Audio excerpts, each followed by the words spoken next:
Will you be tweeting differently once you board the Air Force One? No, that's other people that do that. I don't. I'm very consistent. I'm a very stable genius. Some kind of a test, an acuity test. And he said there actually is, and he named it, whatever it might be. And it was 30 or 35 questions. The first questions are very easy. The last questions are much more difficult. Like a memory question, it's like you'll go person, woman, man, camera, TV. So they say, could you repeat that? So I said, yeah. So it's person, woman, man, camera, TV. Okay, that's very good. If you get it in order, you get extra points. Okay, now he's asking you other questions, and then 10 minutes, 15, 20 minutes later, they say, remember the first question? Not the first, but the 10th question?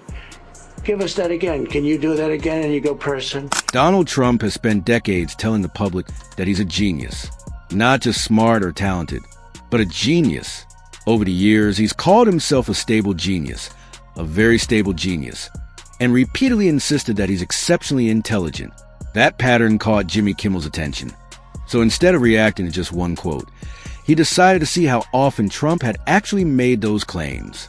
What started as a simple idea turned into one of the most talked about segments on his show. Kimmel's team went back to the public record, tracing the comments all the way to 1987, when Trump told a national television audience he had an unusually high IQ. From there, they combed through campaign rally transcripts, television interviews, archived broadcasts, Truth Social posts, old Twitter posts, and countless public appearances, gathering every moment where Trump chose to praise his own intelligence. The more they looked, the clearer the pattern became, setting up the question that would drive the rest of the conversation. In all fairness to the former president, is that true? Do you have to use a teleprompter when speaking about President Trump? Just kind of riff on your thoughts on him. Yeah, he's so stupid. Look at the lame, inane things that he said. He's so stupid, he can't even say anything clever or smooth. He's a moron. After going through decades of speeches, interviews, social media posts, and public appearances, Kimmel's team arrived at a final count of 847 separate times Trump praised his own intelligence. When that number appeared on the screen, the studio audience went quiet. Hearing someone make a claim once can sound like confidence, but hearing it repeated hundreds of times starts to feel less like a passing remark and more like a consistent pattern. Kimmel didn't stop with the total, either. He organized every example into a detailed timeline, and once everything was laid out in order, it revealed a picture that no one had presented quite so clearly before. They said nobody gets it in order. It's actually not that easy, but for me it was easy. And that's not an easy question. In other words, go back to that question and repeat them. Can you do it? And you go, person, woman, man, camera, TV. They say, that's amazing. How did you do that? I do it because I have like a good memory, because I'm cognitively there. Trump's repeated claims about being a genius didn't seem to appear at random. As Kimmel's timeline suggested, they showed up over and over in very similar situations, following a pattern that was hard to ignore. The first major spike came in April 2011, just weeks after the White House Correspondents' Dinner, where Barack Obama spent several minutes delivering pointed jokes about Trump in front of an audience filled with the country's top political and media figures. That moment became one of the earliest points where the pattern appeared to grow much more noticeable. Donald Trump is here tonight.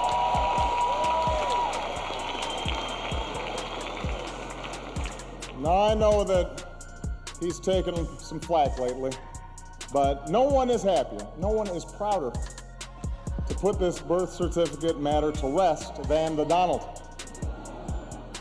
And that's because he can finally get back to focusing on the issues that matter. Like, did we fake the moon landing? Obama joked that with the birth certificate controversy behind him, Trump could finally focus on what he called the really important questions, like whether the moon landing was fake. According to Kimmel's timeline, the 2 weeks after that dinner saw Trump publicly describe himself as a genius 22 different times across interviews and public appearances. The repeated claims seemed to stand in for the kind of evidence people would normally expect. Another noticeable increase came in January 2018, just days after Michael Wolff's book reported that some White House staff had questioned Trump's attention span, reading habits, and intelligence, rather than responding to those claims point by point. Trump repeatedly defended himself in public. Over the next 72 hours, Kimmel's research counted 14 separate times that Trump described himself as a genius, including the now well-known Stable Genius post, followed by another calling himself a very stable genius. Kimmel's timeline also pointed to another sharp increase in July 2020, after Trump received public attention for repeatedly mispronouncing the word Yosemite during a live appearance. The following month included 41 separate moments where he praised his intelligence, his brain, his natural ability, and even his genes. According to Kimmel's presentation, the pattern kept repeating itself. Whenever public discussion shifted toward questions about Trump's intelligence, the number of statements celebrating his own abilities appeared to rise right alongside it. We've been hearing so much about these cognitive tests he keeps acing. You guys know what ACE means? Okay. All right. And I've offered him the opportunity to take the test live on television. He still hasn't gotten back to me on it. So in the interest of fairness, and also to get a sense of what he keeps babbling about, we got in touch with a doctor who gives this test regularly. You know, the first question is like, what is this? And they show a lion, a giraffe, a fish, and a hippopotamus, right? And they say, which is the giraffe? So that's the only question. But what happens is it then gets harder. Kimmel never told the audience what they were supposed to conclude.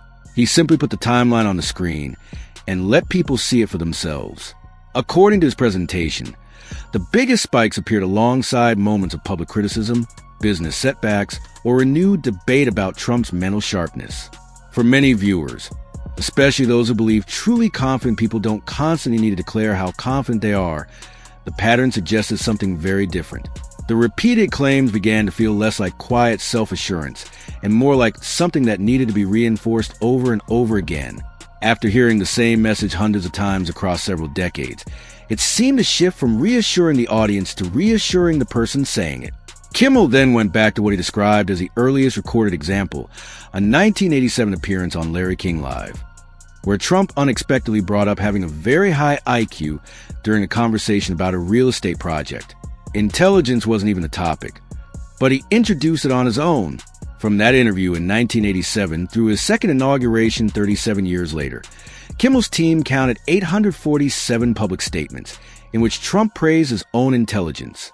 As the years went by, those declarations became more frequent, and the repetition itself started prompting more questions than it answered.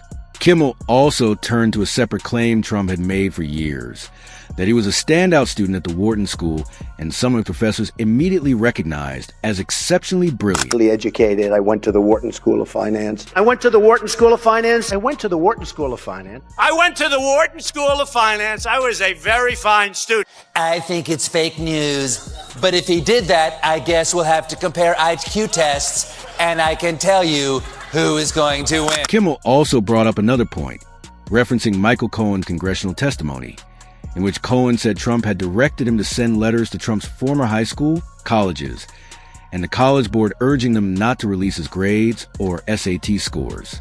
That stood in sharp contrast to Trump's own public challenge in 2011, when he repeatedly called on President Obama to release his academic records while questioning his intelligence and demanding proof of his grades. According to Cohen's testimony, around that same period, someone acting on Trump's behalf also contacted his former school to help ensure that Trump's own academic records remain private. What made Kimmel's segment stand out was that he didn't present these points as a series of quick jokes. Instead, he framed them as documented information, using a running count, a detailed timeline, and visual comparisons that linked increases in Trump's self-praise with moments of public criticism. Rather than telling viewers what to believe, he let the timeline and the public record speak for themselves. That approach gave the segment lasting impact because people continued sharing and discussing it long after it aired. It became more than a late-night comedy bit and, for many viewers, served as a reference point in online conversations and debates about Trump's public image. We've been hearing so much about these cognitive tests he keeps acing. You guys know what ACE means? Okay. All right, and I've offered him the opportunity to take the test live on television. He still hasn't gotten back to me on it. So in the interest of fairness, and also to get a sense of what he keeps babbling about, we got in touch with a doctor who gives this test regularly, was willing to take, or asked to take, by the way. These cognitive exams, they're about as difficult as the maze on the back of a box of Captain Crunch, but he's still very proud of his performance. Kimmel wrapped up the segment without a dramatic punchline or a final jab. Instead, he quietly left the chart on the screen, allowing the audience to sit with one number: 847 public claims spread across nearly 4 decades. His point wasn't to settle the question of whether Trump was intelligent. It was a highlight of a much simpler observation: that people who are widely recognized for their intelligence usually don't feel the need to keep saying it themselves, especially not hundreds of times over the course of decades. At the time the segment aired, Trump had not publicly responded to Kimmel's count. Kimmel's team also shared the methodology and source material behind the timeline, making it possible for viewers to examine the public record for themselves. The lasting impact came not just from the total number, but from the way Kimmel presented it. He didn't rush into another joke or quickly change the subject. He let the chart stay on screen, giving the audience time to absorb what those repeated statements represented. That pause shifted the moment from feeling like a comedy sketch to something that looked more like a documented pattern, and many viewers reacted to that change in tone. As clips of the segment spread online, people weren't only sharing the jokes, they were sharing the timeline itself, which showed when the claims appeared and the public events that came before them. The visual made the pattern easy to understand without much explanation. It also sparked a broader discussion, with some commentators saying Kimmel had approached the subject more like a researcher analyzing public statements than a comedian delivering punchlines. Others argued that reducing decades of speeches and interviews to a single number risked oversimplifying the full context, since not every statement carried the same meaning or weight. That debate became part of the story itself, with people discussing not only Trump's repeated self-praise, but also whether the style of evidence-based comedy was a fair way to evaluate a public figure's rhetoric. Whatever conclusion people reached, the timeline Kimmel presented was built from Trump's own recorded interviews, transcripts, and social media posts rather than secondhand descriptions. That detail mattered because it allowed viewers to trace each example back to a specific date, platform, and public statement. In the weeks that followed, several other outlets reportedly compared Kimmel's timeline with their own archives of Trump's remarks. While the exact totals varied depending on the counting method, many concluded that the broader pattern Kimmel highlighted, frequent self-praise appearing around periods of public criticism, was generally consistent. As a result, the segment continued to fuel discussion long after it first aired, becoming part of a wider conversation about the relationship between public criticism and self-promotional rhetoric. Colleges and the college board not to release his grades or SAT scores. In 2011, Trump challenged President Obama to release his academic records, and then someone called Trump's high school and demanded they find and bury Trump's transcript. So I would bet Trump's grades were so bad he couldn't even get into Trump University. But Kimmel never told the audience what they were supposed to think. He simply put the graph on the screen and let the timeline speak for itself. According to his presentation, the biggest spikes appeared during periods of public embarrassment, business setbacks, or renewed discussion about Trump's mental sharpness. For many viewers, the pattern suggested something different from simple confidence. People who are genuinely self-assured usually don't feel the need to keep reminding everyone of it, and after hearing the same claim repeated hundreds of times over several decades, it began to sound less like reassurance to the audience and more like reassurance to the person making the claim. Kimmel then returned to what he described as the earliest example, a 1987 appearance on Larry King Live, where Trump unexpectedly brought up having a very high IQ while discussing a real estate project. Intelligence wasn't even part of conversation, yet he introduced the topic on his own. From that interview in 1987 through his second inauguration 37 years later, Kimmel's team counted 847 public statements in which Trump praised his own intelligence. As time went on, those declarations became more frequent, and the repetition itself started raising more questions than it answered. Kimmel also pointed to another long-running claim: Trump's repeated insistence that he had been a standout student at the Wharton School and that professors immediately recognized him as exceptionally brilliant.